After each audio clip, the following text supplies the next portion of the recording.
आमदार रत्नाकर गुट्टेंनी आता लक्ष्मण हाकेंची भेट घेतली आहे। नवनाथ वाघमारेंची भेट घेतली आहे। हाके आणि वाघमारेंच्या मागणीला आमदार गुट्टेंचा पाठिंबा।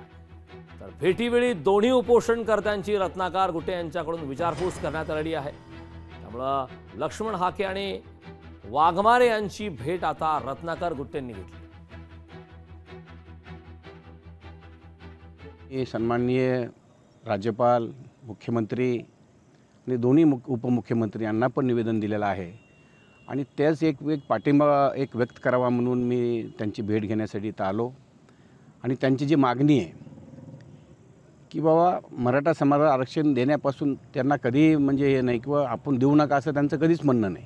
मराठा समाजाला आरक्षण द्या, पण ओबीसी समाजाला धक्का न लावता तुम्ही मराठा समाजाला आरक्षण द्या, ही त्यांची रास्त मागणी आहे आणि त्या मागणीला मी पाठिंबा देण्यासाठी इथं आलेलो आहे। लोकशाही मराठी ऐका, पहा, जागरूक रहा।